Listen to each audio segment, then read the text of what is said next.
असदुद्दीन ओवैसी की party AIMIM के 2022 में होने वाले विधानसभा चुनाव यूपी में उतरने की घोषणा कर दी है और एसपी, बीएसपी और कांग्रेस के रणनीतिकारों को परेशान कर दिया है, जो मुस्लिम वोट बैंक के आधार पर चुनावी मैदान में उतरने की तैयारी कर रहे थे।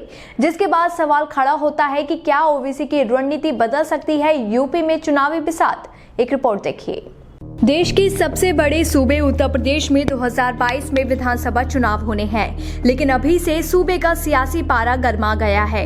दरअसल असदुद्दीन ओवैसी ने आगामी चुनाव लड़ने का ऐलान कर दिया है, जिससे समाजवादी पार्टी, बहुजन समाज पार्टी और कांग्रेस की मुश्किलें बढ़ गई हैं। अब ओवैसी के चुनाव मैदान में आने पर उनको अपना वोट बैंक बिखरता नजर आ रहा है। इसे देखते हुए उन्होंने अपने वोट बैंक को बचाने की तैयारी शुरू कर दी है। इसके साथ ही टिकट चाहने वाले नेताओं ने तो अपनी पार्टी से टिकट नहीं मिलने पर विकल्प के रूप में ओवैसी की पार्टी से टिकट पाने का विकल्प भी अपने प्लान में शामिल कर लिया है।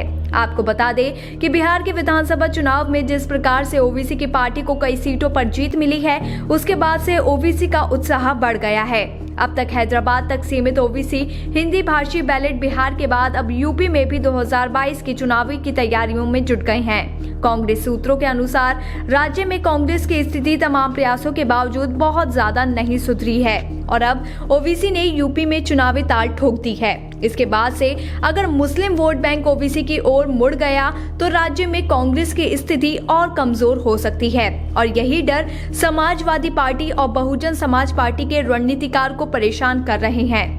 गाजियाबाद में असरदार नेता माने जाने वाले और कांग्रेस के बाद अब एसपी में अपनी पैठ बना चुके एक वरिष्ठ नेता का कहना है कि ओवैसी की पार्टी सबसे ज्यादा गैर बीजेपी दलों को नुकसान देगी, खासकर एसपी जो अब तक मुसलमानों में गहरी पैठ रखती रही है। अब ओवैसी की पार्टी अगर यहाँ सक्रिय हो गई तो उसका वोट बैंक बिखर सकता है। इसका सीधा फायदा बीजेपी को तो होगा ही, और अगर ओवैसी की पार्टी से चुनावी मैदान में उतरे प्रत्याशी ने मुस्लिम के साथ साथ अन्य जातियों के वोट बैंक में भी घुसपैठ की तो वे चुनाव में भाजपा को भी टक्कर दे सकता है। आपको बता दें कि 2022 के चुनाव में मुख्य मुकाबला भाजपा बनाम अन्य ही दल होने की उम्मीद जताई जा रही है। फिलहाल जनपद में भाजपा का 5 विधानसभा सीटों पर कब्जा है। राजनीतिक समीक्षकों का कहना है कि इस बार का चुनाव जनपद में काफी चौंकाने वाला साबित हो सकता है। ओवैसी के साथ ही दिल्ली सरकार में बैठी आम आदमी पार्टी भी इस बार यूपी में चुनावी मैदान में उतरने की तैयारी कर रही है। अब देखना होगा कि कौन सा दल अपनी आगे की रणनीति में क्या कुछ बदलाव लाता है और चुनाव में अपना अच्छा प्रदर्शन दिखाता है। बीबीपीएन की रिपोर्ट। ताज़ा खबरों के लिए बने रहिए बीबीपीएन नेटवर्क के साथ, क्योंकि यहाँ आपको खबरें मिलेंगी नए भारत की। हमारे साथ बने रहने के लिए हमारे चैनल को सब्सक्राइब करें और शेयर करना बिल्कुल ना भूलें।